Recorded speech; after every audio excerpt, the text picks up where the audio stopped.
Hello ಎಲ್ಲರಿಗೂ ನಮಸ್ಕಾರ. Vanasiri public ಟಿವಿನ ಮತ್ತೊಂದು ವಿಡಿಯೋಗೆ ತಮಗೆಲ್ಲರಿಗೂ ಆತ್ಮೀಯ ಸ್ವಾಗತ. ಸ್ನೇಹಿತರೆ, ಕರ್ನಾಟಕ ಸರ್ಕಾರದ ಶಿಕ್ಷಣ ಇಲಾಖೆಯಲ್ಲಿ SSLC ಹಾಗೂ PUCಯಲ್ಲಿ ಉತ್ತೀರ್ಣವಾಗಲು 35% 33ಕ್ಕೆ ಇಳಿಸಿ ಎಂದು ಆದೇಶಗೊಳಿಸಲಾಗಿದೆ. ಇದು ಗುಣಮಟ್ಟದ ಶಿಕ್ಷಣಕ್ಕೆ ವರವೋ ಶಾಪವೋ? ಚರ್ಚಿಸೋಣ ಬನ್ನಿ.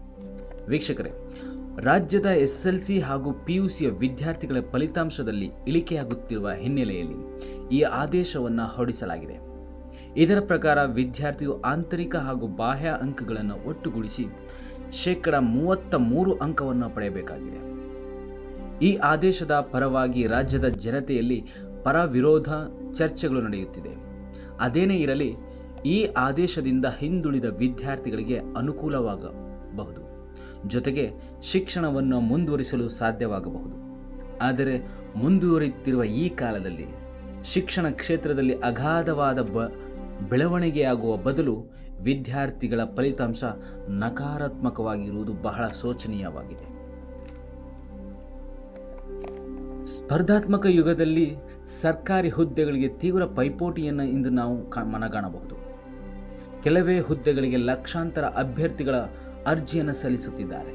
ಜೊತೆಗೆ ಸಮರ್ಥ ಅಭ್ಯರ್ಥಿಗಳು ಈ ಹುದ್ದೆಗೆ ಆಯ್ಕೆಯಾಗುತ್ತಿದ್ದಾರೆ.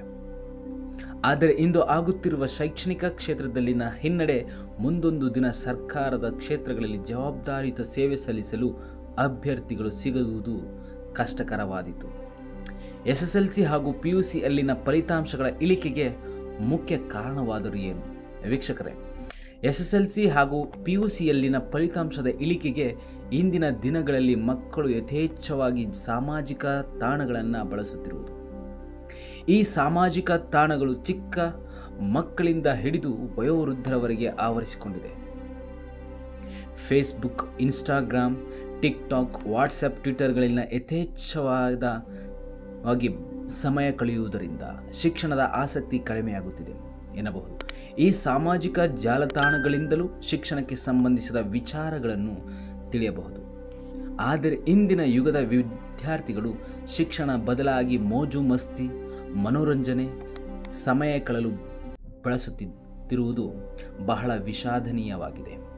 ಇದರ ಜೊತೆಗೆ ಇವುಗಳ ಯಥೇಚ್ಛ ಬಳಕೆಯಿಂದ ವಿದ್ಯಾರ್ಥಿಗಳು ಬೌದ್ಧಿಕ ಜ್ಞಾನ ಕುಂಠಿತವಾಗಿ ಶಿಕ್ಷಣದಲ್ಲಿ ಹಿಂದುಳಿಯುತ್ತಿದ್ದಾರೆ. ಮುಂದಾದರೂ ಪೋಷಕರು ಜಾಗೃತರಾಗಿ ತಮ್ಮ ಮಕ್ಕಳ ಬಗ್ಗೆ ಅರಿವಿರಲಿ.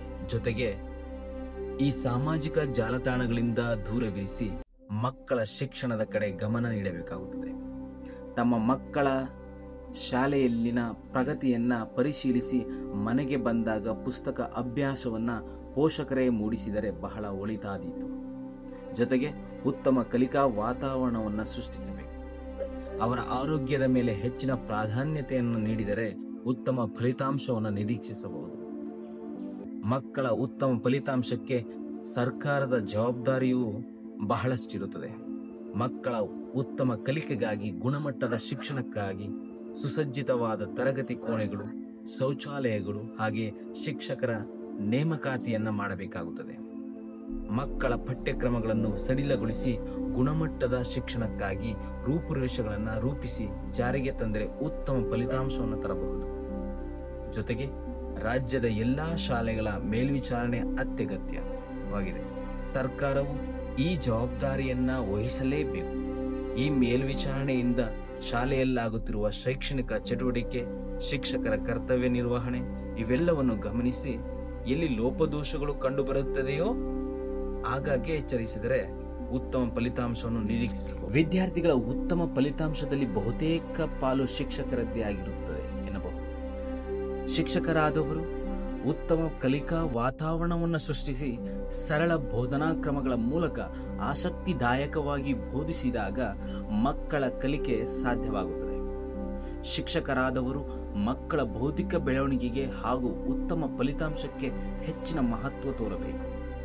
ಒಂದು ವೇಳೆ ಶಿಕ್ಷಕರೇ ಗುಣಮಟ್ಟದ ಶಿಕ್ಷಣವನ್ನು ನೀಡುವಲ್ಲಿ ವಿಫಲರಾದರೆ ಮಕ್ಕಳಲ್ಲಿ ಬೌದ್ಧಿಕ ಬೆಳವಣಿಗೆ ಹಾಗೂ ಉತ್ತಮ ಫಲಿತಾಂಶವನ್ನು ನಾವು ಹೇಗೆ ನಿರೀಕ್ಷಿಸಬಹುದು?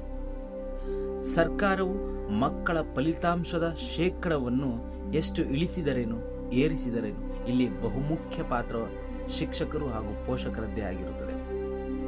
ಮುಂಬರುವ ದಿನಗಳಲ್ಲಾದರೂ ಸರ್ಕಾರ ಹಾಗೂ ಶಿಕ್ಷಕರು ಮತ್ತು ಪೋಷಕರು ತಮ್ಮ ಮಕ್ಕಳ ಸರ್ವತೋಮುಖ ಬೆಳವಣಿಗೆಗೆ ಎಚ್ಚೆತ್ತುಕೊಳ್ಳಲಿ ಎಂದು ಆಶಿಸುತ್ತಾ ಈ ವಿಡಿಯೋವನ್ನು ಇಲ್ಲಿಗೆ ಮುಗಿಸೋಣ.